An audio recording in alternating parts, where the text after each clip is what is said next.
अस्सलाम वालेकुम नाजरीन, वेलकम टू रौनक इफ्तार में हूँ आपकी host chef shy. I hope कि आप लोग बिल्कुल ठीक ठाक होंगे और अपनी सेहत का बहुत ख्याल रख रहे होंगे। और आप देखिए माशाल्लाह हम तीसरे अशरे में दाखिल हो चुके हैं और सबका एनर्जी लेवल अभी तो मुझे बहुत अच्छा लग रहा है। सब लोग बड़े खुश भी नज़र आ रहे हैं और पुरसुकून भी लग रहे हैं।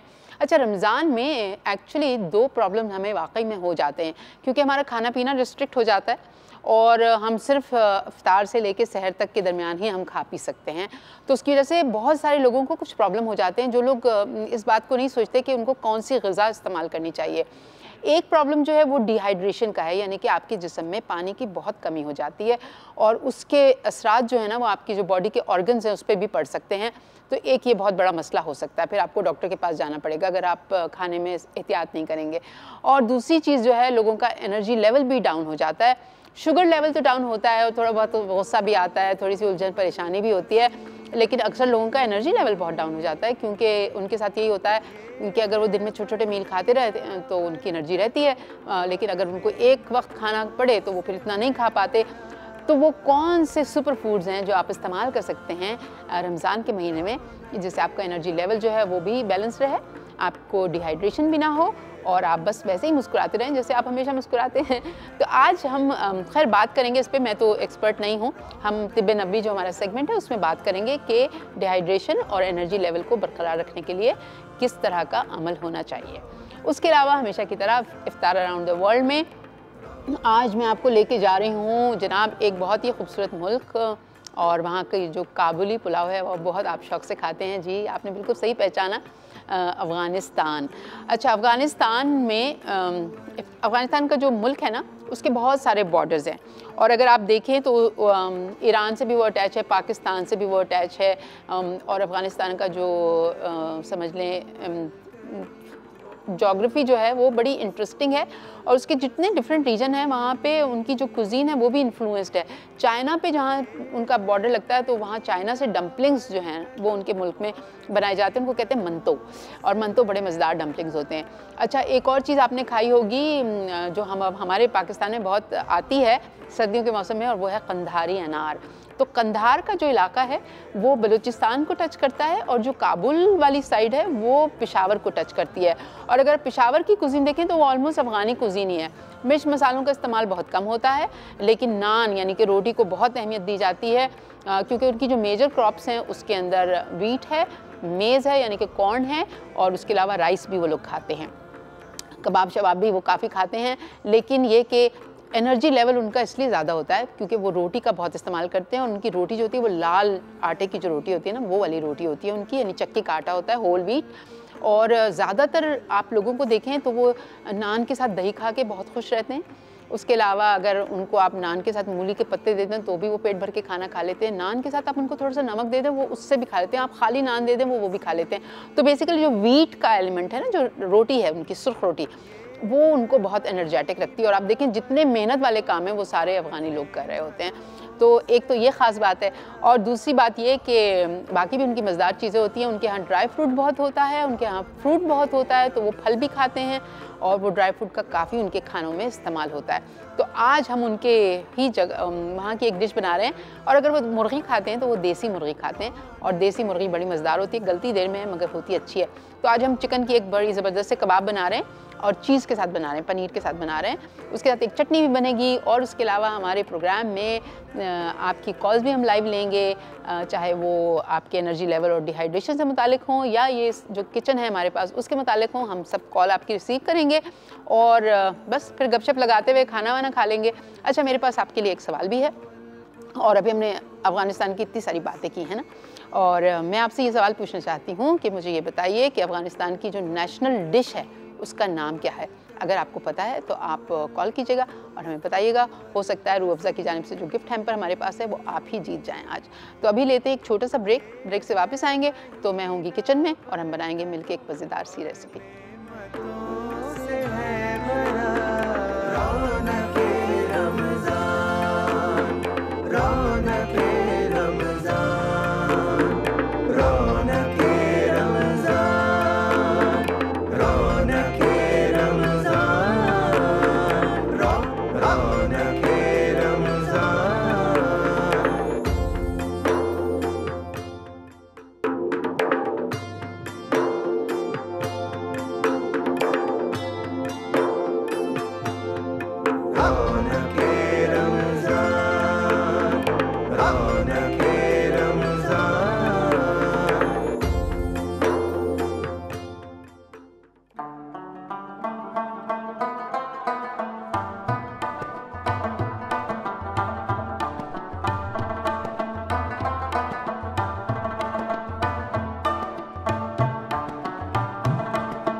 वेलकम बैक दोस्तों। हम आ गए हैं एक बार फिर किचन में और जनाब मैंने आपसे सवाल पूछा था कि मुझे बताइए कि अफ़गानिस्तान की नेशनल डिश कौन सी है, उसका नाम आप बता दें। आप बड़े शौक़ से खाते हैं, मैं ख़ुद भी बड़े शौक़ से खाती हूँ। अच्छा, अफ़गानिस्तान के बारे में कुछ और फैक्ट्स हैं, जैसे उनकी जो नेशनल गेम है ना उनका, वो है बुज़ कशी। बुज़ कशी क्या चीज़ है? आपने एक शेर सुना होगा, गम नदारी बुज़ बखर, वो फ़ारसी का शेर है। अच्छा, इनकी जो ज़ुबान है वो है दरी, और Dari is a very nice combination of Persian and Pashto. Farsi और पश्तो दोनों का कॉम्बिनेशन है और ज़्यादातर लगता है ऐसे जैसे फ़ारसी बोल रहे हैं। और ये बुज़ कशी जो उनका नेशनल गेम है, वो उसमें होता क्या है, बुज़ कहते हैं बकरी को और कशी खींचने को कहते हैं। तो बेसिकली इसमें क्या होता है कि दो घुड़सवारों के बीच में वो गेम होता है और वो दोनों घोड़ों के ऊपर होते हैं और एक बकरी भाग रही होती है और वो दोनों बकरी को पकड़ने की कोशिश करते हैं। जो पहले पकड़ लेता है वो जीत जाता है गेम में। तो इसको इसलिए बुज़ कशी इसका गेम का नाम रखा है। अच्छा, इन लोगों को पोइट्री में बहुत ज़्यादा इंटरेस्ट है और बड़ी खूबसूरत पोइट्री होती है अफ़गानी। और वहाँ पे हेरात एक जगह है जहाँ पे हर जुमेरात को पोइट्री सेलिब्रेट करते हैं। वो सब लोग जमा होते हैं, औरतें, मर्द, बच्चे, और फिर वहाँ पे पोइट्री पढ़ी जाती है और उसकी तारीफ़ की जाती है। ये दूसरी चीज़ है। और अगर आपने अलेक्जेंडर द ग्रेट का नाम सुना हो तो कहते हैं कि वो कभी भी शादी करने पे राज़ी नहीं हो रहा था, मगर जब वो अफ़गानिस्तान गया और तो उसको वहाँ पे एक अफ़गानी औरत जिसका नाम रुखसाने था, वो उनको पसंद आ गई, उन्होंने शादी कर ली। हालांकि अलेक्जेंडर की तो अर्ली एज में डेथ हो गई थी, 33, but he had a sun with that Afghani women, के साथ उनका एक बच्चा भी था। तो ये एक इंटरेस्टिंग फैक्ट था, हमने आपको बताया। और अब हम बना रहे हैं अफ़गानी चिकन बोटी, चीज़ के साथ ये बनेगी। अच्छा, आपने ये अक्सर खाई होगी, कराची में एक बड़ा मशहूर रेस्टोरेंट है, वहाँ पे आपने यकीनन ये खाई होगी। और आज हम इसको बिल्कुल आसान तरीके से बना रहे हैं। इसको हम फिर पीटा ब्रेड के साथ सर्व करेंगे। और आपने देखा मोन्टाज जो हमने आपको दिखाया था, उसमें ब्रेड कितनी खूबसूरत उनकी होल व्हीट ब्रेड थी, वो रेड कलर की ज़बरदस्त सी। तो रोटी वैसे अच्छी चीज़ होती है, और वो जो रमज़ान में कहते हैं ना एनर्जी लेवल आपका कैसे रहता है, तो अगर सहरी में आप अच्छी सी रोटी खाते हैं ना तो फिर भी आपको बहुत देर तक भूख नहीं लगती। अब आ जाते हैं इस रेसिपी की तरफ। यहाँ पे मेरे पास चिकन रखी हुई है, बोनलेस ब्रेस्ट पीसेस थे जिनको मैंने क्यूब्स में काट लिया है। अच्छा, इसको ओवरनाइट आपको मैरिनेट करना है ताकि जितने भी फ्लेवर्स जो मैं आपको बता रही हूँ ना, ये सारे अच्छे से इसके अंदर जज्ब हो जाएं। अच्छा, पहले मैं आपको ये इंग्रेडिएंट्स बता दूं, फिर हमारे पास एक कॉलर भी है, उनसे बात करते हैं। आयशा है मुल्तान से, थोड़ा सा वेट करना पड़ेगा आयशा को, मैं मैरिनेट कर लूँ इसको। यहाँ पे दही मैं डाल रही हूँ, इसमें तकरीबन 2 टेबल स्पून के करीब मैं दही डाल दूँगी इसके अंदर। और जनाब इसमें जाएगा लहसुन अदरक का पेस्ट जाएगा इसके अंदर।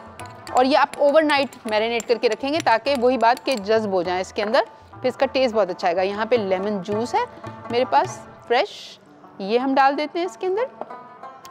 इसके अंदर मैं डालूंगी थोड़ा सा नमक, और इसके अंदर मैं डालूंगी कुटी हुई लाल मिर्च। वहाँ पे बहुत ज़्यादा मिर्च मसालों का इस्तेमाल नहीं होता, आप चाहें तो ब्लैक पेपर भी यूज़ कर सकते हैं। अब मैं ले लेती हूँ कॉल। अस्सलाम वालेकुम। मैं बिल्कुल ठीक, सॉरी आपको इतना वेट कराया क्योंकि वो हम रेसिपी के बिल्कुल बीच में थे। नहीं, मैं सुन रही थी, बड़े गौर से सुन रही थी आपकी रेसिपी, क्योंकि बड़ा ज़बरदस्त बना रही हैं आप। और जो है आज आपने हमें अफगानिस्तान की सैर भी कराई जी, और जो है बहुत ही अच्छा लगा, क्योंकि ना जो कंट्रीज हमने देखे नहीं हुए उनको, उनकी चीज़ें देखकर, उनके लोगों को देखकर सारा कुछ बहुत अच्छा लगता है। जी बिल्कुल, वो कहते हैं सफ़र वसीला ज़फ़र, कभी कभी मौका मिले तो किया भी करें ऐसी जगहों पे सफ़र, है ना। जी बिल्कुल। और जो है मेरा ख्याल है आपने बताया भी था, काबली पुलाव है उनका, मेरा ख्याल है नेशनल डिश। अच्छा, आपका ख्याल है, ठीक है, मैंने आपका जवाब नोट कर लिया। इंशाल्लाह देखते हैं कि आपका ख्याल दुरुस्त है या नहीं है। ठीक है, thank you so much for calling, बहुत शुक्रिया। अच्छा, ये मैंने मैरिनेट करके, सपोज करें कि हमने फ्रिज में रख दिया था रात को, कवर करके मैरिनेट करके सब चीज़ों के साथ। अब ये अच्छा सा मैरिनेट हो गया। अच्छा, इससे 2 फ़ायदे होते हैं, एक तो ये चिकन ब्रेस्ट है क्योंकि इसके अंदर तक ये चला जाता है, और दूसरी बात ये है कि जो लेमन जूस है ना उससे थोड़ा ये टेंडराइज भी होता है, यानी कि थोड़ा खस्ता बनता है, थोड़ा मज़ेदार बनता है। अब यहाँ पे ऑयल मैंने बहुत कम लेना है, आप देख रहे हैं 1 टेबल स्पून के करीब मैं ऑयल ले रही हूँ, और इसको मैं पका लूँगी। क्योंकि वही बात ना कि वैसे तो आप सीखों पे चढ़ा के इसको कर सकते हैं, बट क्योंकि हमारे पास वो इंतज़ाम नहीं है तो मैं कोशिश करती हूँ कि वो घरेलू वाली कुकिंग जो है ना वो आपको दिखा दूँ कि किस तरह से हम इसको घर पर बना सकते हैं। और यहाँ पर मैंने मोज़रेला चीज़ ग्रेट करके रखा हुआ है, हम ये इसके ऊपर डालेंगे। जब ये पक जाएगा ना अच्छा सा, तो फिर मैंने अवन भी ऑन किया हुआ है, और 180 डिग्री सेल्सियस पे या 300 डिग्री फ़ारेनहाइट पे आप अवन को गर्म कर लें।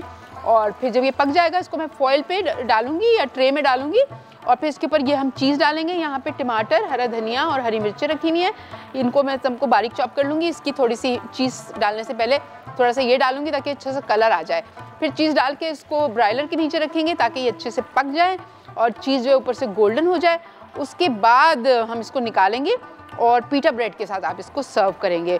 और आज पीटा ब्रेड जो है ना वो भी थोड़ी सी स्पेशल बन रही है, क्योंकि नान तो आजकल मिल नहीं रहे हैं और हमारे पास टाइम इतना है नहीं कि हम नान भी आपको बनाना सिखाएं अपने शो में। लेकिन ये कि मैं पीटा ब्रेड को एक ट्विस्ट दे रही हूँ और वो बहुत अच्छा सा ट्विस्ट है, आपको बहुत अच्छा लगेगा वो आइडिया। ठीक है, वो जब हम सेकंड रेसिपी करेंगे ना तो उसके साथ साथ फिर मैं आपको एक्सप्लेन कर दूँगी। और खुशबू मुझे ऑलरेडी इसकी अच्छी आ रही है। अच्छा, जितना बड़ा पैन आप लेंगे ना उतनी जल्दी आपकी चिकन बन जाएगी और ये पानी जो है ना बिल्कुल जल्दी से खुश्क हो जाएगा। लेकिन क्योंकि ज़रा पैन इतना बड़ा है नहीं तो इसको थोड़ा सा टाइम लगेगा। जब तक ये हो रहा है तब तक मैं ऐसा करती हूँ कि ये टमाटर वगैरह काट लेती हूँ, हरा धनिया काट लेती हूँ। और जनाब अफ़गानिस्तान में जैसे मैंने आपको बताया कि बहुत सारे कबाब्स वगैरह भी वो लोग खाते हैं। उनका एक नान कबाब है, वो भी आई थिंक आने वाले दिनों में मैं आपको सिखाऊंगी, बड़ा मज़ेदार है वो नान कबाब। और हमारे साथ इस वक्त खतीजा हैं रावलपिंडी से, उनसे बात कर लेते हैं। अस्सलाम वालेकुम खतीजा। मैंने आपका सवाल का जवाब देना था। जी दीजिए दीजिए ज़रूर। अच्छा, आपके सवाल का जवाब है काबली पुलाव। वेरी गुड खतीजा, मैंने आपका जवाब नोट कर लिया। देखते हैं कि अब आपका जवाब दुरुस्त अगर हुआ तो हो सकता है आज गिफ्ट हैम्पर आपको मिल जाए, है ना। Thank you so much for calling, बहुत शुक्रिया। अच्छा, ये आप देख रहे हैं टमाटरों को भी मैं थोड़ा सा इसके बीज निकाल रही हूँ, बिकॉज़ ये जो बीज वाला पल्प वाला हिस्सा है ना, इसको आप खाने वाने में यूज़ कर सकते हैं, चटनी में यूज़ कर सकते हैं, आप चाहें तो इसको गोश्त का शोरबा बनाने में यूज़ कर सकते हैं। लेकिन मैं ये सीड वाला पार्ट नहीं यूज़ कर रही हूँ, मैं खाली ये जो पल्प वाला पार्ट है ये यूज़ कर रही हूँ, बिकॉज़ उसमें बहुत ज़्यादा पानी होता है और हम नहीं चाहते कि हमारी जो चीज़ बोटी है वो बिल्कुल पानी पानी वाली हो जाए, तो इसलिए मैंने इसके बीज रिमूव कर दिए हैं। और इसको भी मैं अच्छे से चॉप कर लूँगी। और आज जो हमारा तिब्बे नबवी का जो सेगमेंट होगा उसमें हम बात कर रहे हैं डिहाइड्रेशन से रिलेटेड, और जो रमज़ान में रोज़े रख के हमारा एनर्जी लेवल डाउन हो जाता है, क्योंकि अब कुछ लोगों के चेहरे पे थकन नज़र आने लगी है। तो उसकी बहुत सारी वजूहत होती हैं। एक तो वजह ये भी होती है ना कि हम लोग बहुत ऑयली खाना खाते हैं। मैंने कोशिश की है इस शो में, इस ट्रांसमिशन में, कि आपको ना ज़्यादातर हेल्दी चीज़ें बताऊं, बट कभी कभी होता है आपका दिल चाहता है भाई, रमज़ान में तो अफ्तार पार्टीज़ भी होती हैं, फिर कुछ लोगों को आप घर पे बुलाते हैं तो अगर पकौड़े समोसे ना हो तो फिर लोग कहते हैं अरे बड़ा मज़ा नहीं आया, ज़रा ठंडा ठंडा सा इफ्तार था, तो वो फिर ना चाहते हुए भी आप खा लेते हैं। लेकिन ये कि ऑयल से भी काफ़ी मसले मसाइल पैदा हो जाते हैं, तेज़ाबियत का शिकार हो जाते हैं, डिहाइड्रेशन हो जाती है, और भी बहुत सारे मसले हो सकते हैं, वेट बढ़ जाता है आपका। तो आज हम ये सारी बातें तफसील से तिब्बे नबवी में मालूम करेंगे कि हम क्या ऐसी चीज़ें कर सकते हैं कि हमें इस तरह के मसले मसाइल ना हों। अब ये तमाम चीज़ें रेडी हो गई हैं, मैं सिर्फ ये चिकन को पका रही हूँ, और ये जब अच्छी से पक जाएगी तो मैंने सिर्फ करना ये है कि इसको ट्रे में डाल के इसके ऊपर मैं चीज़ डालूँगी, थोड़ी थोड़ी टमाटर, हरी मिर्चें थोड़ा सा बचा लूँगी प्रेजेंटेशन के लिए। हम जा रहे हैं एक ब्रेक पे, वापस आएंगे तो मज़ीद गपशप भी करेंगे, पीटा ब्रेड भी मिलके बनाएंगे, और चटनी तो भी बाकी है। ले लेते हैं एक ब्रेक।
जी वेलकम बैक। आपने देखा कितनी खूबसूरत आपने म्यूज़िक भी सुना अफ़गानिस्तान का, इतना प्यारा है और हमारे मुल्क में भी इसकी कहीं कहीं झलक नज़र आती है।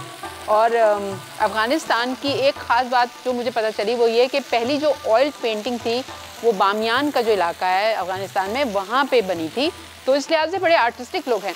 अच्छा, यहाँ पे ये कबाब आप देख रहे हैं जो मैं बना रही हूँ, ये बिल्कुल पक गए हैं और इस पर ये कलर जो कबाब का होना चाहिए वो भी आ गया है। अब जो हमने काम करना है वो ये है कि आप कोई बेकिंग ट्रे ले लें। अगर वो बहुत बड़ी है और आपका चिकन कम है तो आप ये कर सकते हैं कि उसके ऊपर एक फॉइल रैप लगा के इस तरह से। अब ये जो चिकन पक गई है बिल्कुल अंदर से, ये बहुत अच्छी सी पक गई है, इसको मैं इस पर फैला दूँगी और इस तरह से इसको थोड़ा सा हम समेट लेंगे।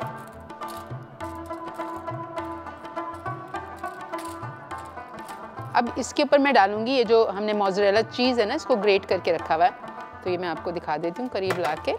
इसके ऊपर पहले मैं थोड़ा सा मोज़रेला चीज़ डालूंगी और आज हम पीटा ब्रेड भी बनाएंगे, वो मोज़रेला चीज़ के साथ ही बनाएंगे, वो भी बड़ी अच्छी है। वो थोड़ी सी, वैसे तो ये लोग तो नान खाते हैं मगर हमारे पास पीटा ब्रेड है तो मैंने सोचा थोड़ा सा क्रिएटिविटी उसमें भी करनी चाहिए। अच्छा, फिर इसमें चीज़ की लेयर लगा के आप उस पर फिर ये हरा धनिया, हरी मिर्चें वहाँ पे ज़्यादा नहीं खाई जाती मगर जो खाई जाती हैं वो बहुत हल्की होती हैं, तो ये डालेंगे। और कलर के लिए और थोड़े से फ्रेश टेस्ट के लिए इसमें मैं थोड़े से टमाटर डाल दूँगी इस तरह करके, और फिर इसके ऊपर एक और लेयर चीज़ की जाएगी ताकि ये जो फ्रेश फ्लेवर्स हैं ना इनको भी हम लॉक कर दें, सील कर दें। ठीक है, तो इस तरह से ये आपने किया। और अब जो अवन जो प्री हीटेड है मैं उसके अंदर इसको रख रही हूँ ब्रॉयलर के नीचे, क्योंकि ऊपर से अंदर से तो ये पक गई है, बस ब्रॉयलर पे हम इसको रख देंगे और ये अच्छे से गोल्डन हो जाएगा और ये पिघल जाएगा चीज़, तो ये हमारी चिकन जो है रेडी हो जाएगी। एंड मेक श्योर कि चीज़ जो है वो सारी जितने भी चिकन के पीसेस हैं ना सब उसको कवर कर लें। That's well and done. अब आ जाते हैं दूसरे काम की तरफ। एक कॉलर भी हमारे साथ कराची से, उनसे बात कर लेते हैं। अस्सलाम वालेकुम। वालेकुम अस्सलाम। कैसी? अल्हम्दुलिल्लाह, आप सुनाइए। बिल्कुल ठीक, थैंक यू। आज तो कलर भी बहुत प्यारा पहना हुआ है, बहुत खूबसूरत लग रही हैं आप। अच्छा, शुक्रिया, थैंक यू, आपका हुस्न नज़र है। हाँ, नहीं ये तो फिर हुस्न नज़र की बात नहीं है ही आप इतनी खूबसूरत और आपकी रेसिपी उससे भी ज़्यादा खूबसूरत होती है। Thank you so much. आज की रेसिपी मैं गौर से बड़े देख रही हूँ, बड़ी अच्छी लग रही है मुझे। हाँ, ये अच्छी है वैसे, तो काफ़ी इंशाल्लाह इस तरह से मैं करूँ। अच्छा, मुझे शेफ शाहिद से पूछना था कि जैसे अभी आपने तो मोज़रेला की है, मोज़रेला चीज़ जो यूज़ की है ना जी, तो मेरे पास चेडर है, तो क्या मैं वो चेडर यूज़ कर सकती हूँ? जी, आप चेडर यूज़ कर सकती हैं, नो प्रॉब्लम एट ऑल। सवाल का जवाब भी देना चाहूँगी जी, प्लीज़। काबुली पुलाव, काबुली पुलाव। अच्छा, ठीक है, थैंक यू सो मच। बहुत सारा प्यार आप लोगों के लिए। Thank you, same to you. बहुत शुक्रिया, बहुत शुक्रिया, थैंक यू। चले जी, जवाब आपका भी हमने नोट कर लिया है। अब मैं सोच रही हूँ थोड़ा सा कटिंग बोर्ड को साफ कर देती हूँ। और वैसे कहते हैं कि इंसान अगर किसी से अच्छे से बात कर ले ना तो ये बहुत बड़ाई होती है उस इंसान की। जो किसी का दिल खुश करता है कोई अच्छी बात करके, ये बहुत बड़ी बड़ाई है, क्योंकि अक्सर लोग जो होते हैं बड़े बिटर होते हैं, बड़े नेगेटिव होते हैं, तो वो अच्छी बात नहीं है, क्योंकि उससे ना सिर्फ आपके अपने अंदर नेगेटिव एनर्जी बैठ जाती है बल्कि दूसरों को भी आप ट्रांसफ़र करते हैं, फिर वो भी आपके बारे में ना कुछ इतना अच्छा नहीं सोचते। सो मेक श्योर कि आप लोगों को खुश रखें, अपने इर्द गिर्द जो लोग हैं, क्योंकि इससे अल्लाह ताला भी खुश होता है। अच्छा जनाब, आ जाते हैं पीटा ब्रेड की तरफ। यहाँ पे अगर आप देखें क्योंकि आज मेरे पास काफ़ी सारा चीज़ था ना, तो मैंने सोचा कि कुछ मैं आपको क्रिएटिव चीज़ करके दिखाती हूँ। तो मेरे पास यहाँ पे एक पैन है, इसमें मैं हल्का सा ऑयल डालूँगी, बिल्कुल हल्का सा, say about half tea spoon के करीब, जस्ट फ्यू ड्रॉप्स। और ये मेरे पास पीटा ब्रेड है जिसके अंदर मैंने चीज़ का है। अच्छा, अगर आपके पास वो वाली पीटा ब्रेड हो जिसके अंदर से पॉकेट निकल आती है, इसके अंदर पॉकेट नहीं है, दिस इज़ लाइक रियली, इसमें से पॉकेट नहीं निकल सकती। ये कुछ इतनी अच्छी मुझे बेक हुई भी नहीं लग रही है, लेकिन जिसमें से पॉकेट होती है उसमें तो पॉकेट के अंदर आप भर सकते हैं ना, उसको हाफ कर लें, उसकी पॉकेट को खोलें और उसमें थोड़ा सा चीज़ और थोड़े से ये फ्रेश फ्लेवर्स आप डाल दें। अच्छा, क्योंकि मेरे पास ये वाली थी तो मैंने सोचा कि मैं करूँ, तो फिर मैंने इसी को आधा करके, अब मैं थोड़ी ये मोटी हो जाएगी, लेकिन ये कि मैं चाह रही थी कि थोड़ा सा आपको दिखाऊँ कि किस तरह से हम क्रिएटिव कुकिंग कर सकते हैं। तो ये मैंने चीज़ भी डाल दिया इस पर और अच्छी सी टमाटर, हरी मिर्ची, हरा धनिया। अब आप इसको अच्छा सा प्रेस कर लें और ये जो पैन गरम हो रहा है, मैं इस पर इसको दोनों तरफ से टोस्ट करूँगी और हल्की आंच पे टोस्ट करेंगे ताकि जो इसके अंदर चीज़ है ना वो मेल्ट हो जाए।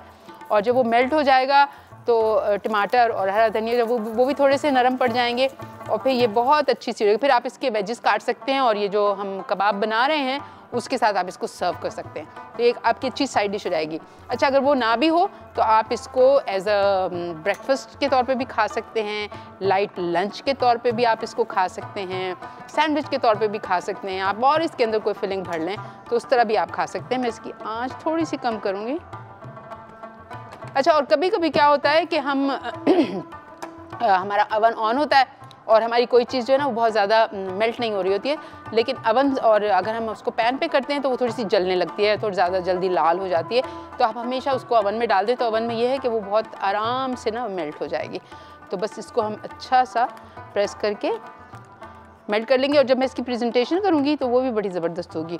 उसमें हम क्या करेंगे कि एक बड़ी प्लेट में ये तमाम जो पीटा ब्रेड्स हैं इनके मैं छोटे छोटे वेजेस काट के लगाऊंगी, फिर उसके ऊपर हम वो चिकन डाल देंगे और थोड़ा सा और उसको गार्निश कर देंगे हरी धनिया और टमाटर से, और फिर वो बड़ी खूबसूरत सी डिश रेडी हो जाएगी। अब मैं ये जल्दी जल्दी कर रही हूँ और ब्रेक पर जा रही हूँ, ब्रेक से वापस आएँगे तो ये सब कुछ हो चुका होगा, फिर हम बनाएंगे एक चटपटी लजीज चटनी।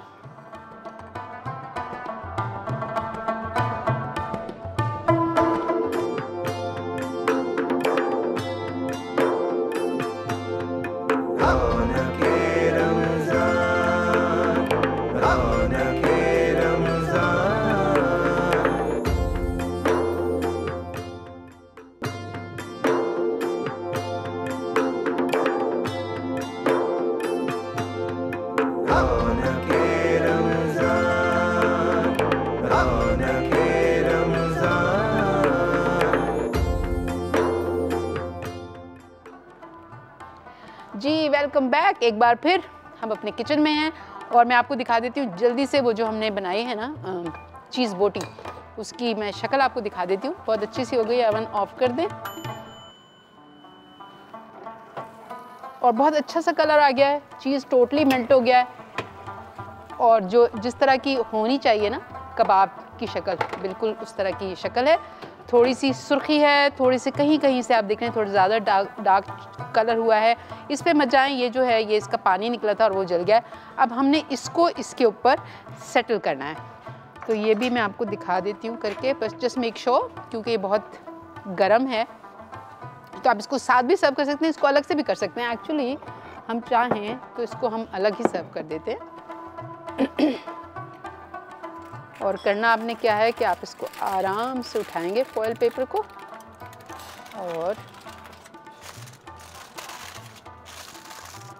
और ये इसको आप अच्छे से फोल्ड कर देंगे और ये हो गया है रेडी। अब हम आ जाते हैं चटनी पे। आज की चटनी बहुत ही सिंपल है और बहुत ही मज़ेदार है। यहाँ पे मेरे पास कश्मीरी लाल मिर्च है, यहाँ पे मेरे पास थोड़ा सा लेमन जूस मैंने ऐड किया क्योंकि मुझे लगा था ये टमाटर जो थे, वो टैमरिंड जो थी ना, जो इमली का पेस्ट था, वो ज़्यादा खट्टा नहीं था, मुझे लगा था थोड़ा मीठा है। तो कभी ऐसा होता है तो आप उसके अंदर थोड़ा सा लेमन जूस मिला दें या थोड़ी सी टाटरी का पाउडर मिला दें तो भी वो बहुत अच्छा हो जाएगा। अच्छा, यहाँ पे मेरे पास है लहसुन और जनाब यहाँ पे है नमक और थोड़ी 2 हरी मिर्चें हैं और यहाँ पे मेरे पास है छोटा सा फ्राइंग पैन। इसमें मैं लहसुन को हल्का सा फ्राई करूँगी। आपने देखा मैं जब ज़्यादातर चटनियाँ बनाती हूँ तो मैं हल्का सा किसी ना किसी चीज़ को टोस्ट ज़रूर करती हूँ, वो इसलिए कि ताकि चटनी का जो फ्लेवर है वो अच्छा हो, उसमें थोड़ी सी खुशबू पैदा हो। तो बहुत ज़्यादा नहीं हम लेंगे, तकरीबन 1 टेबलस्पून मैं ऑयल ले लूँगी और इसके अंदर मैं डाल दूँगी ये गार्लिक और इसको बस मैं हल्का सा फ्राई करूँगी कि इसमें गोल्डन कलर आ जाए और फिर मैं इन तमाम चीज़ों को ब्लेंडर में डाल के मिक्स कर लूँगी और जब मिक्स कर लूँगी तो आपको पता चल जाएगा कि ये अब चटनी तैयार हो गई है। तो जब तक ये हो रहा है तब तक हम अपने स्पाइस ग्राइंडर में बाकी चीज़ें डाल लेते हैं। तो ये जो चटनी का, ये जो टैमरिंड का मैंने पल्प निकाल के रखा था, उसमें थोड़ा सा लेमन जूस मिक्स किया, ये हम डाल देंगे इसमें हम डाल देंगे कलर के लिए और थोड़े से फ्लेवर के लिए कश्मीरी मिर्च का पेस्ट। ये बहुत अच्छा है, इसको आप अपने सालों में यूज़ करें। देगी कोई चीज़ बनाते हैं उसमें देगी इफेक्ट देने के लिए आप ये यूज़ कर सकते हैं, क्योंकि इसका कलर बहुत वाइब्रेंट होता है। और ये आप देख रहे हैं थोड़ा सा हल्का सा फ्राई हो गया लहसुन। थोड़ा सा मैं इसको और फ्राई करूँगी और बिल्कुल ये एकदम से रेडी हो जाएगा। थोड़ा सा नमक भी डाल देते हैं इसके अंदर और 1 या 2 डिपेंड करता है कितनी तेज़ है हरी मिर्च, वो आप डाल दें। ये लहसुन भी मैं डाल रही हूँ इसके अंदर और अब मैं तमाम चीज़ों को ब्लेंड कर लूँगी और ये बहुत मज़ेदार सी चटनी जो है बिल्कुल रेडी हो जाएगी।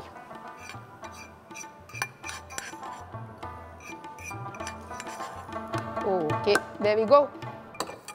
देखिए जब किचन में आप ऑर्गेनाइज होते हैं तो कितनी झटपट काम हो जाता है ना। अब हम इसको बंद कर लेंगे।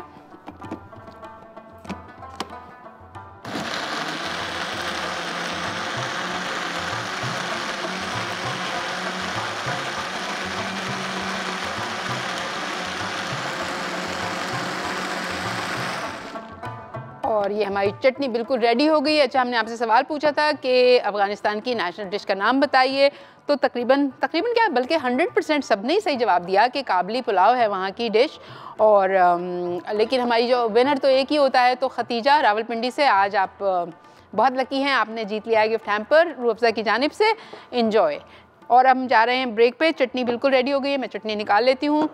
एंड पीटा ब्रेड रेडी, खाना रेडी। अब हम बात करेंगे ब्रेक से वापस आने के बाद तिब्बे नबवी जो हमारा सेक्शन है उसमें बात करेंगे डिहाइड्रेशन और लो एनर्जी, किस तरह से हम उस पर काबू पा सकते हैं। Take a break.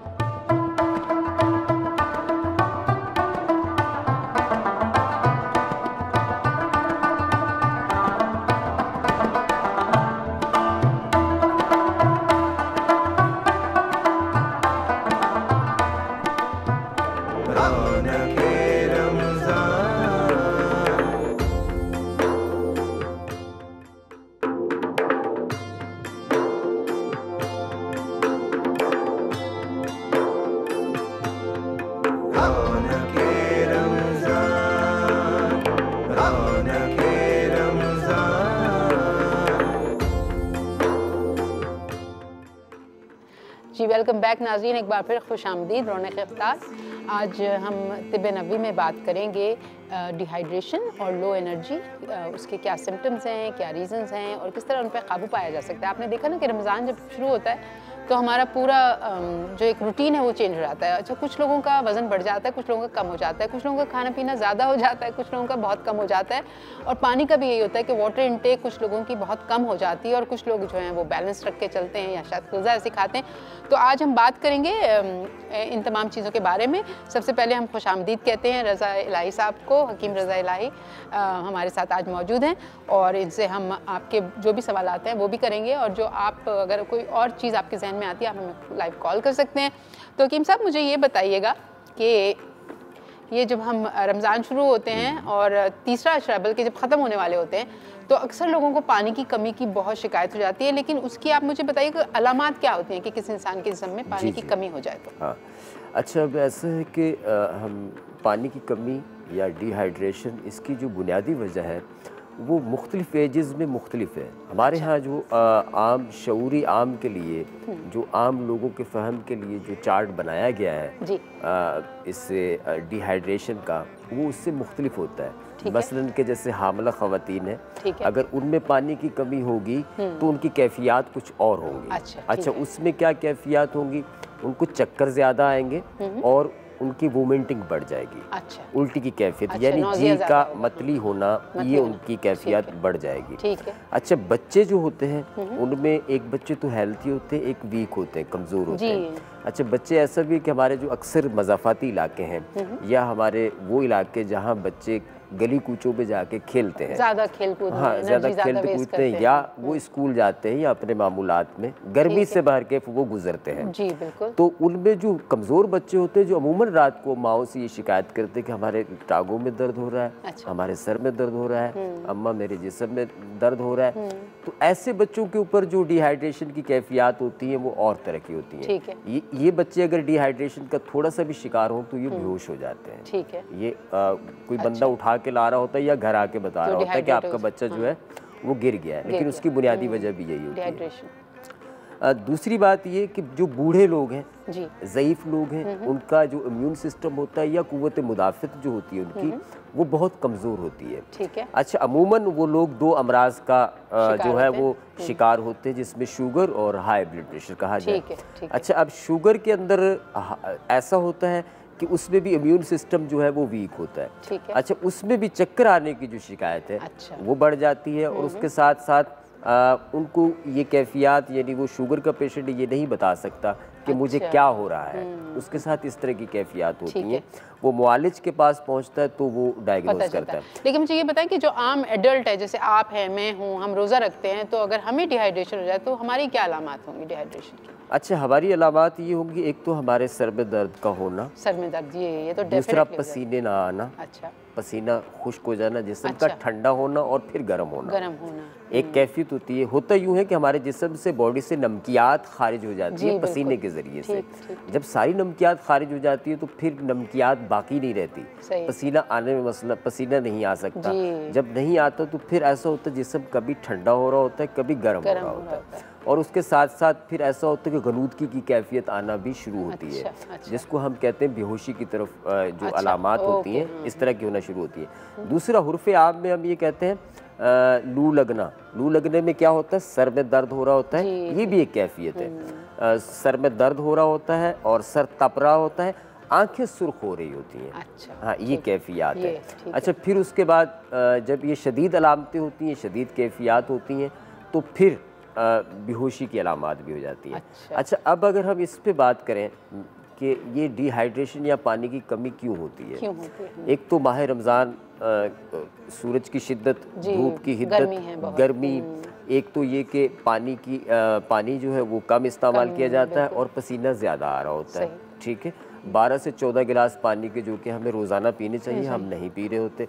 एक चीज़ तो ये। दूसरी चीज़ ये कि इस मौसम में डायरिया भी होता है। अच्छा, जिसको हम हैज़ा कहते हैं। जी, उससे भी पानी काफ़ी ज़ाया हो जाता है, उससे भी पानी जो है वो भी ज़ाया हो जाता है। जो ख़तरनाक जो सूरत हाल है वो ये कि हमारे यहाँ माहौलियाती आलूदगी ज़्यादा है। मक्खी जो है वो उड़ी, और वो जैसे हमने अफ्तारी का सामान, हाँ, हमने अफ्तारी की और उसके बाद फ्रूट के छिलके विलके सारे उठाए और वो बाहर डाल दिए, खुले डाल दिए। अच्छा, हुआ ये कि वहाँ से ताफुन फैला, वहाँ से कोई मक्खी उड़ी, उस पर बैठी, फिर आके वो आपके खाने पे बैठी, या कोई बच्चा दूध पीता है उसके होंठ पे बैठी, वो मक्खी उड़ गई, लेकिन बच्चे ने वहाँ जुबान मारी, डायरिया हो गया।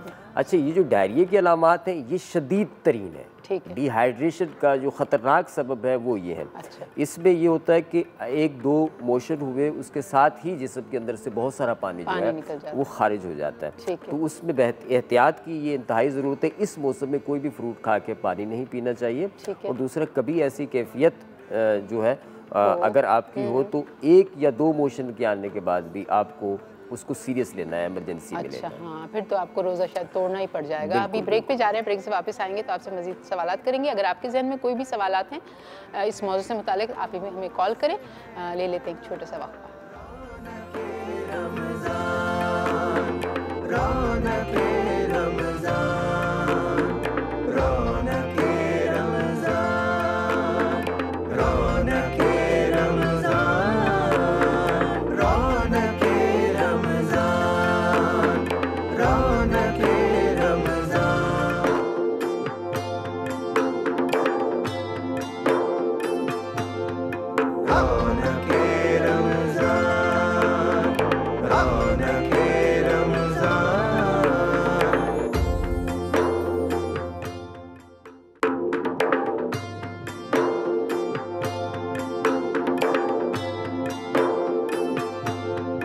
जी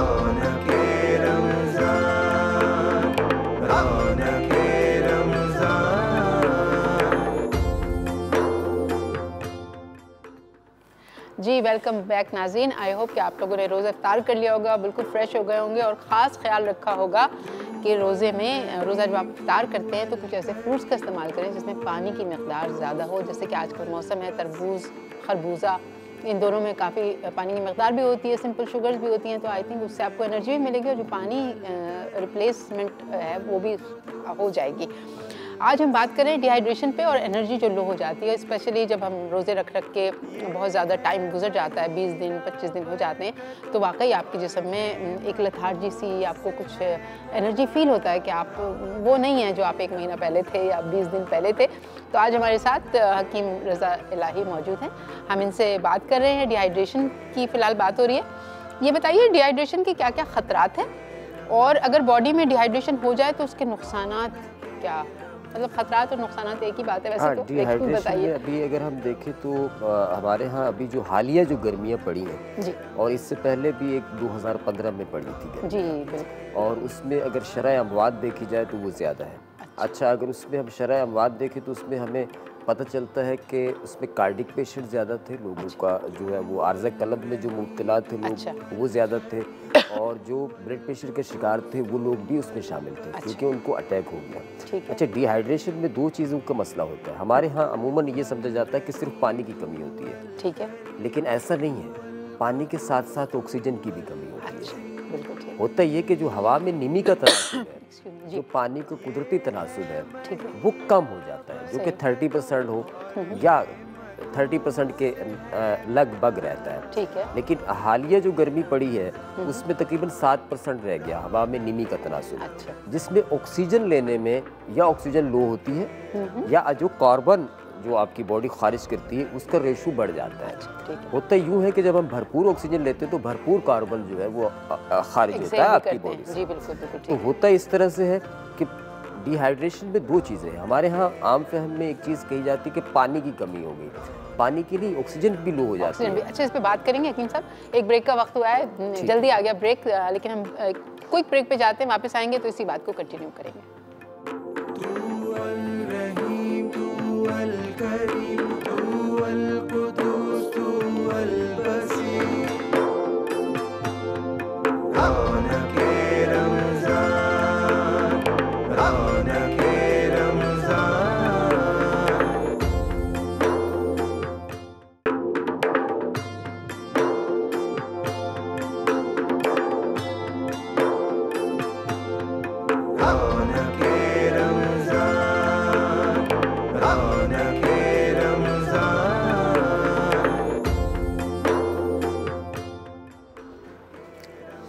जी वेलकम बैक नाजरीन। अभी हम बात कर रहे थे डिहाइड्रेशन पे और हकीम साहब हमें बता रहे थे कि डिहाइड्रेशन का मतलब ये नहीं होता खाली कि आपके जिस्म में पानी की कमी हो जाए, एक्चुअली आपके जिस्म में ऑक्सीजन की भी कमी हो जाती है। फिर हमें ब्रेक पे जाना पड़ा तो इस बात को कंटिन्यू करते हैं हकीम साहब। अच्छा, होता ये है कि जो हमारा दिल है बिलखसूस वो खून और ऑक्सीजन की सप्लाई का मंबा है, यानी एक बुनियाद। जी बिल्कुल, पंपिंग वहाँ से होती है। हाँ बिल्कुल। अच्छा, होता यूँ है कि जब हार्ट बीट ठीक काम कर रही होती तो बिलखसूस खून और ऑक्सीजन का अमल पूरी बॉडी में मुनज़्ज़म तरीके से चलता रहता है। अच्छा, होता यूँ है कि जब नमकियात बॉडी से खारिज होती है तो हमारी हार्ट बीट जो है वो लो होना शुरू हो जाती है या बढ़ना शुरू होती है। 2 कैफियत होती हैं जिसमें हम कहते हैं बाज़ हुर्फ़े आम में जो कहा जाता है उसमें ये कहा जाता है कि दिल डूबा जा रहा है। अच्छा, हाँ, है ना, हुर्फ़े आम में दिल बैठा जा रहा है, दिल डूबा जा रहा है, एंजाइटी जैसे होती है आपको। हाँ, एंजाइटी होती है, बेचैनी सी होती है। अच्छा, दूसरी चीज़ ये होती है, तिब में हम इसे कहते हैं खफकानी कैफियत। खफकानी कैफियत में यानी कि बंदे पे दहशत या खौफ का तारी हो जाना, उसे समझ में नहीं आ रहा। ये तो एक नफ्सियाती कैफियत है। दूसरी जो जिस्मानी कैफियत है उसमें यूँ होता है जब हार्ट बीट कम हो रही होती है तो उसके साथ साथ वीकनेस भी हो रही होती है, उसके साथ साथ आपके होंठ भी खुश्क हो रहे होते हैं, उसके साथ साथ आपके सर में दर्द भी हो रहा होता है और उसके साथ साथ सांस की जो रफ्तार है वो कम हो रही होती है और इसके साथ ही बंदा बेहोशी के आलम में चला जाता है। तो अच्छा, अब जब जब वो बेहोशी के आलम में चला जाता है तो ये समझे कि खतरनाक कैफियत यहाँ से शुरू होती है। इसको कवर करना ज़रूरी होता है और इसका जो बेहतरीन हल होता है वो सिर्फ एक तो फौरी तौर पे ये होता है कि आप ठंडे पानी की बोतलें लें और उनमें कपड़ा भिगो लें आप पानी में, या पानी में आप थोड़ा नमक शामिल कर लें तो ज़्यादा अच्छा रहेगा। जैसे 1 लीटर पानी लिया, उसमें 2 चम्मच नमक ले लिए, उसमें मिला लिया और उसमें पानी में आपने टॉवल या कोई ऐसा कपड़ा डिप किया, माथे पे, सीने पे, आपके पैरों पे, आपके हाथों की तलियों पे, आपकी गर्दन पे उसको रखना शुरू करें। तो बेसिकली आप ये जो प्रोसीजर बता रहे हैं इसलिए कि वो नमक फिर रिप्लेस होता है बॉडी के पोर्स में से हो जाता है। बिल्कुल वो होता है और उसके साथ साथ ये होता है कि जो सांस की रफ्तार है वो भी आहिस्ता आहिस्ता बेहतर होना शुरू होती है। जब तक के वो बेहतर ना हो या आप कहीं इमरजेंसी तक नहीं पहुंच रहे तो ये फौरी तिब्बी इमदाद है, इसको आपने फौरी तौर पे करना है। एक चीज़ तो ये हो गई। अच्छा, दूसरी चीज़ ये है कि इसके साथ साथ बाज़ लोगों को डिहाइड्रेशन होती है जो माइनर होती है। उसको नोट नहीं किया जाता, पता नहीं चलता। जैसे हमारे यहाँ काफ़ी लोगों का यूरिक एसिड बढ़ा होता है और उनको पता नहीं चलता, हालांकि उनके जिस्म में पानी बढ़ चुका होता है। पानी की जो तबाई मिकदार है उससे पानी बढ़ चुका होता है लेकिन उनको पता नहीं चल रहा होता। वो पता तब चलता है जब पैरों पे सूजन आ रही होती है, चेहरे पे आ रही होती है, तो फिर यूरिक एसिड टेस्ट कराते हैं, पता चलता है जी आप में यूरिक एसिड बढ़ा हुआ है, इसकी वजह से सूजन है। इसी तरह एक माइनर डिहाइड्रेशन भी है। माइनर डिहाइड्रेशन किन लोगों को होती है? हल्की डिहाइड्रेशन या हल्की जो पानी की कमी है वो उन लोगों को होती है जो लेबर तबका है, जो मजदूर तबका है, जो इसमें ठेला लगाता है, जो ईंटें उठाता है, जो कारपेंटर है, जो मजदूर है हमारा, जो ट्रांसपोर्ट का काम करता है, उसके जिस्म से मुसलसल पसीना खारिज हो रहा होता है और उसको जो कमी होती है वो खुसूसन ये तीसरे अशरे में महसूस होना शुरू होती है, जिसमें उसकी वीकनेस, उसका चेहरे का फाक होना, उसको चक्कर आना, या या फिर उसको गलूदगी की कैफियत ज़्यादा रहनी, या उसकी रात को टांगों में बेचैनी होना, ये भी एक डिहाइड्रेशन की कैफियत है। ठीक है, तो फिर इसके ट्रीटमेंट हम क्या करें? हाँ, इसकी ट्रीटमेंट, बेहतरीन ट्रीटमेंट तो ये है कि अभी माशाल्लाह जो ये हमारा अशरा जा रहा है, अगर इसमें ये ट्रीटमेंट की जाए तो काफ़ी हद तक बचा जा सकता है। तिब्बे नबी सल्लल्लाहु अलैहि वसल्लम से जो हमें चीज़ें मिलती हैं उनमें बेहतरीन चीज़ है जौ का सत्तू। ठीक है, आप जौ ले लें साबुत, उनको भून लें, भून के और आप पीस के रख लें। आपने उसके 2 चम्मच लिए और वो पानी में डालें और उसके साथ आप 1 चम्मच ग्लूकोज भी डाल दें। अच्छा, चीनी, हाँ, 1 चम्मच ग्लूकोज डालें और उसमें थोड़ा सा नमक डाल के आप अफ्तारी में लें। अफ्तारी में लें। अगर आपने सहरी करनी है तो फिर सहरी में आप क्या करें, 1 चम्मच जौ का सत्तू ले लें, 1 गिलास पानी ले लें, उसमें 1 चम्मच ग्लूकोज ले लें और उसमें 2 से 3 छोटी इलायची जो है उनके छिलके उतार के उसके दानों को पीस के उसमें शामिल करके या उस पानी के साथ फाँक लें। इससे ये होगा कि जो दिन भर हिद्दत है, सूरज की जो शिद्दत है, गर्मी है, वो आपको महसूस कम होगी। उसके लिए गर्मी के खिलाफ आपका जो दिफाई निज़ाम है वो मजबूत रहेगा, बेहतर काम करेगा। तो इससे आप इन चीज़ों से बच सकते हैं। अच्छा, दूसरा ये है कि अगर जैसे मैं कह रहा था कि अब जो मजदूर तबका है, ऐसे लोग हैं, उनको अगर ये कमी हो चुकी है तो फिर क्या करें? जी बिल्कुल, वो वीकनेस महसूस कर रहे हैं इस अशरे में, तो उनके लिए बेहतरीन चीज़ ये है कि वो रात को 3 दाने अंजीर ले लें या 2 दाने अंजीर ले लें, 11 दाने मुनक्का ले लें और उसको 1 गिलास पानी में रात को भिगो के रख दें। ठीक है, रात भर वो भीगा रहे, सुबह उसको जूसर में डालें या ग्राइंड में डालें, ब्लेंड करें उसको अच्छी तरह से ब्लेंड करके। मेरा ख्याल है ब्रेक नहीं, वो एक कॉलर है हमारे साथ। अस्सलाम वालेकुम, हेलो, आई थिंक ड्रॉप हो गई call, I am so sorry. आप दोबारा कॉल कीजिएगा, हम अपनी बात को जारी रखते हैं। उसको आप यानी ब्लेंडर में डाला? हाँ, ब्लेंडर में डाला। अंजीर और मुनक्का आप कह रहे हैं? अंजीर 2 दाने या 3 अदद, 11 दाने मुनक्का के। 11 दाने मुनक्का, हाँ। इसको आपने रात को भिगो दिया, सुबह तक वो नरम हो जाएगा। उसको ब्लेंडर में डाला, उसको अच्छी तरह से उसी पानी के साथ, उसी पानी के साथ। ठीक है। अच्छा, अब उसमें आप मजीद पानी चाहें तो शामिल कर सकते हैं। अच्छा, फिर इसमें जौ का 1 चम्मच डालें, जौ के सत्तू का, और इसमें शहद मिला सकते हैं 1 चम्मच। ये सुबह सहरी में भी लें और अफ्तारी में भी लें। अच्छा, दोनों में लें तो इससे आपकी जो वीकनेस है वो बिल्कुल कवर हो जाएगी, बिल्कुल ठीक हो जाएगी। और जौ का जो हम बार बार इसमें इस्तेमाल कर रहे हैं, तिब्बे नबी सल्लल्लाहु हकीम साहब, आई थिंक कॉल दोबारा वापस आ गई है। अस्सलाम वालेकुम। हेलो जी, कहिए। हेलो, मैं ये कह रहा था, मेरा भाई मजदूर है मैम, इसलिए असल में उनके ना पानी की कमी बहुत हो गई है। अच्छा, आप ऐसे कीजिएगा, अपने टीवी का वॉल्यूम कम कर दें ताकि हम आपकी बात सुन सकें। अच्छा, हम ये कह रहे थे कि हमारे थोड़ाई मजदूर है, उनके ना पानी की कमी बहुत हो गई है। रात में आते हैं, उनके हाथ पैर बहुत दुखते हैं, सांस वगैरह रुकती है। उनके लिए हकीम साहब से मुझे पता करना था कि क्या करना है। ठीक है, आपकी बात का जवाब देते हैं, ब्रेक के बाद आपकी बात का जवाब देंगे। आई थिंक ब्रेक का टाइम आ रहा है।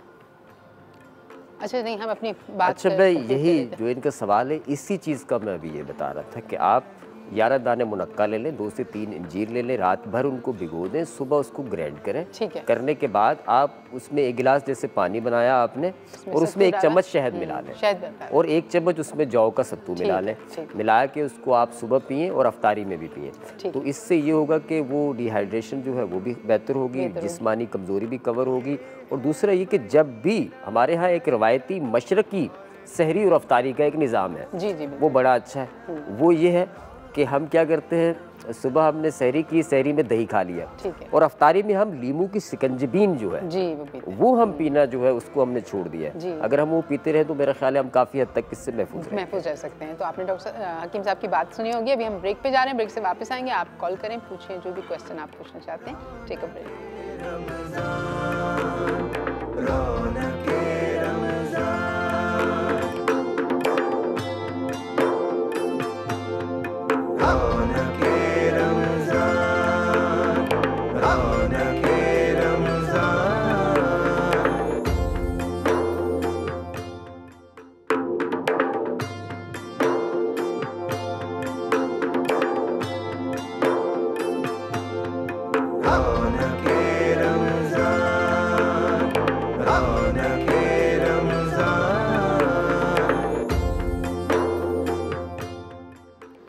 जी, वेलकम बैक नाज़रीन, एक बार फिर आपको खुशामदीद कहते हैं। अभी हम बात कर रहे थे डिहाइड्रेशन जैसे प्रॉब्लम पे, जो रमज़ानों में अक्सर लोगों को हो जाता है। और हकीम साहब ने भी बताया कि अगर आप ऐसा करें कि 2 अंजीर और उसके साथ 11 मुनक्के रात को भिगो लें, और उसके बाद सुबह को उसको उसके पानी में, और बेशक आप थोड़ा पानी और ऐड कर लें, और उसको अच्छा सा ब्लेंड कर लें, और उसके बाद उसमें 1 चमचा जो है वो जो सत्तू जौ का है वो डाल दें, और 1 चमचा शहद डाल दें, और उसको पिएं सहरी में भी और इफ्तारी में भी। तो आपको काफ़ी आराम रहेगा और डिहाइड्रेशन नहीं होगी। लेकिन हकीम साहब मुझे ये बताएं कि अगर शहद ना मिले कुछ लोगों को, तो फिर कोई रिप्लेसमेंट है, या खालिस कभी नहीं होता शहद, तो क्या करें? अच्छा देखिए, डिहाइड्रेशन में 2 चीज़ें ना, नमक की कमी होती है, ग्लूकोज की कमी होती है। तो अगर हम ये ऐसा करें कि अफ्तारी में हमने 1 चम्मच ग्लूकोज ले लिया, ठीक, और हमने 1/4 टीस्पून नमक ले लिया, और उसके साथ हमने चीनी मिला ली, और थोड़ा सा नींबू निचोड़ दिया उसमें। अब इसमें विटामिन सी, और ये मैं कह रहा था जो हमारी मशरक़ी अफ्तारी है वो यही है। बिल्कुल। अब वो आपने ले ली, तो उससे क्या होगा कि आपका जो पानी की कमी है, नमकियात की, ग्लूकोज की जो कमी है वो पूरी हो जाती है। लेकिन शहद वाला वो है जो आपको इस अशरे में, तीसरे अशरे में, जो आपको वीकनेस, जो कमज़ोरी, या जो कोई आपको टोक रहा है कि आपका चेहरा जो है वो बैलेंस है, और आपको हल्के हो रहे हैं, आपका रंग जो है वो वैसा नहीं, आप वीक हो गए हैं, तो ये उनके लिए बहुत अच्छा है, बहुत अच्छा है। दूसरा ये कि इस मौसम में अल्लाह ताला ने जो फल हमें दिए हैं उनमें सरदा, गर्मा, तरबूज, लीमू, ये बेहतरीन है। डिहाइड्रेशन की एक कैफियत ये भी होती है कि मरीज़ पानी भी नहीं पी सकता, लेकिन उस सूरत में अगर आप उसको सरदा या गर्मा कुचल के खिलाएंगे तो वो हज़म भी होगा, और उसमें पानी भी होती है, ग़िज़ा भी होता है, जी बिल्कुल ठीक, और नमक भी होता है, और वो हज़म भी होगा। Very good, very good. एक कैफियत हुई है। अच्छा, एक और जो हम बात कर रहे थे ब्रेक में कि आपके पास क्लिनिक में तो अक्सर आते हैं ना डिहाइड्रेशन जिन लोगों को होती है, तो आप मुझे बताएं किस किस्म के मरीज़ आते हैं, उनकी क्या शिकायत होती हैं, और फिर उनका इलाज क्या आप करते हैं? वो बड़ी अजीब सी बात है। हमारे यहाँ बहुत सारे ऐसे पेशेंट आते हैं, उन्हें हम भी तनबीह करते हैं कि आप रोज़ा नहीं रखें, बल्कि बहुत सारे अच्छे मुआलजीन, डॉक्टर, एलोपैथिक सब मना करते हैं कि आप रोज़ा नहीं रखें, लेकिन जज्बा ईमानी के तहत वो रोज़ा रख रहे होते हैं। और अल्लाह ताला उनको जज्बा ईमानी उनका सलामत रखे, और वो ठीक भी रहते हैं, लेकिन उनके साथ प्रॉब्लम होती हैं। तो एक जो बड़ी प्रॉब्लम है जो कि ख़ुसूसी तौर पे है, वो ये है कि जो ख़वातीन से 6 या 7वें महीने में, 6 या 7th मंथ में है प्रेग्नेंट ख़वातीन, उनको एहतियात करना है। इस रोज़े में, वो इस्लाम में गुंजाइश है, आप रोज़े किसी के रखवा सकते हैं या फिर रख सकते हैं। बिल्कुल बिल्कुल, ठीक है। तो उससे आपके लिए भी सेहत अच्छी रहेगी, बच्चे के लिए भी, और वो ख़वातीन जो फर्स्ट टाइम माँ बन रही हैं। अच्छा ठीक है, इस पर हम इसको कंटिन्यू करते हैं। एक कॉलर है हमारे साथ इस्लामाबाद से, उम्मे आफरीन, उनसे बात करते हैं। अस्सलाम वालेकुम। वालेकुम अस्सलाम जी, मैं उम्मे आफरीन इस्लामाबाद से बात कर रही हूँ। जी कहिए आफरीन। जी आपसे हकीम साहब से पूछना था कि मेरी एज 40 है और मैं उनसे पूछना चाह रही हूँ कि मेरा विटामिन डी लेवल बहुत कम है, 7 है, इसकी वजह से मेरे मतलब जॉइंट्स दुखते। डॉक्टर ने वही मेडिसिन और जो इंजेक्शन है वो दिए हैं, तो अगर आप इनके पास मतलब कोई मुझे रेमेडी बता दे, कोई हर्ब या कोई इस तरह अल्टरनेटिव मेडिसिन। एज क्या है आपकी? एज 40। ठीक है, ठीक है। अच्छा, इसमें बहुत आसान सी चीज़ें हैं, आपको वहाँ से मिल जाएंगी। बहुत सस्ती चीज़ें हैं, महंगी नहीं है। उसमें कस्ते शीनी ले लें, आप दाल कुलत्थी ले लें, सूरनजान शीरी ले लें। इन तीनों चीज़ों को आप अच्छी तरह से बारीक पीस लें, पीस के और इसका 1 चाय का चम्मच सुबह शाम खाया करें। इससे यूरिक एसिड भी नॉर्मल होगा, आपके जोड़ों के दर्द जो हैं वो भी काफ़ी हद तक बेहतर होंगे। अगर जोड़ों पे आपके वर्म हो रहा है तो फिर इसमें चोप चीनी भी आप शामिल कर सकती हैं।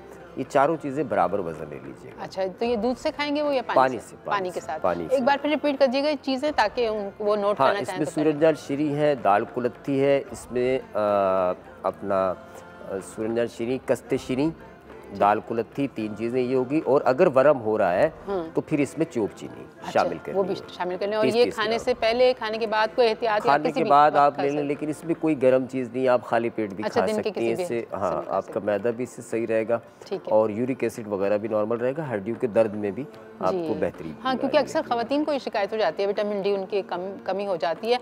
और मेरे ख्याल में ये ग़िज़ाएँ भी अगर इस्तेमाल करें जो विटामिन डी वाली हैं, वो विटामिन डी आपका जो है वो आपके लिए इंतहाई ज़रूरी। विटामिन डी के साथ कैल्शियम की भी कमी है, कैल्शियम की कमी तो इसलिए ये ज़रूरी है कि आप जो सुबह की धूप है उसमें बैठें। बिल्कुल ठीक। हाँ, क्योंकि विटामिन डी आपको वहाँ से मिलेगा और दूसरा कार्ड लीवर ऑयल से मिलेगा, मछली के लीवर से मिलेगा। अच्छा, सिर्फ 2 चीज़ों में विटामिन डी है जो कि आपको भरपूर तरीके से मिल सकता है। या फिर तीसरी सूरत है जो हमारे ड्राई फ्रूट है। ड्राई फ्रूट खाने का ये मौसम नहीं है, तो इसलिए आप सुबह के वक्त या तो धूप में बैठें तो वो आपके लिए ज़्यादा मुनासिब रहेगा। और अगर विटामिन सी की कभी कभी होता है ना, कैल्शियम आपकी बॉडी में एब्जॉर्ब नहीं होती है क्योंकि विटामिन सी की कमी होती है आप में, तो फिर विटामिन सी के लिए हम ये नींबू, विटामिन डी की कमी की वजह से भी होता है कि कैल्शियम जो है वो आपकी बॉडी में सही काम नहीं कर रहा होता, और विटामिन सी की वजह से भी होता है। तो इसीलिए बहुत सारे मुरक्कबात आते हैं जो कि कैल्शियम विद विटामिन सी होते हैं। अच्छा, हाँ, और calcium vitamin C with calcium, इस तरह से मुरक्कबात मार्केट में आते हैं, दिखते हैं। लेकिन एहतियाती तौर पे आप ये है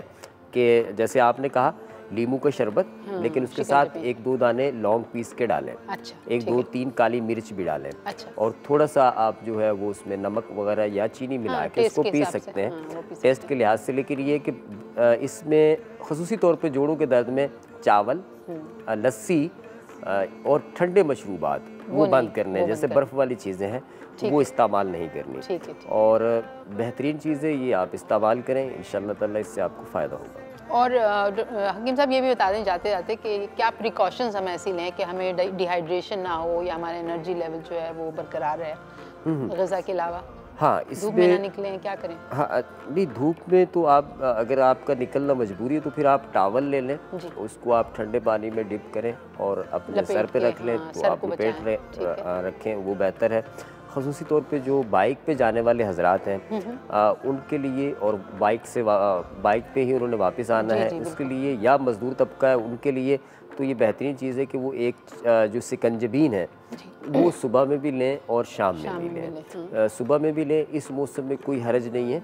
एक तो आपका खाया पिया हजम होगा, लेकिन उसमें छोटी इलायची का इस्तेमाल भी करें, तो वो सहरी में भी पी सकते हैं और इफ्तार में भी। और जौ का इस्तेमाल हम बार बार इसलिए इसमें जो है तिब्बे नबवी सल्लल्लाहु अलैहि वसल्लम की रूह से इसलिए इसमें बता रहे हैं कि जौ के इस्तेमाल करने से आपकी बॉडी जो है एक तो डिटॉक्स होती है, उसमें कार्बन जो होता है वो खारिज होता है। यानी कि अगर आपने रोज़े रखे और आपके यूरिन में जलन हो रही है, यूरिन जल के आ रहा है, यूटीआई इन्फेक्शन हो जाता है, ख़ुसूसन कमर में दर्द महसूस होता है, लेकिन वो कमर में नहीं होता, बिलखसूस वो गुर्दों की कमज़ोरी की वजह से दर्द हो रहा होता है। तो वो जौ के सत्तू से या जौ के नाश्ते से, जौ के लेने से वो जो दर्द है वो ख़त्म हो जाता है। अच्छा, हाँ, ठीक। तो दूसरा ये कि इससे बचाव के लिए आप, मैंने जैसे कहा कि आप ग्लूकोज आम मिल जाता है, हाँ, नींबू आपके घर में है, जौ कोई महंगी चीज़ नहीं है, आपके यहाँ से मिल जाएगी। ठीक है।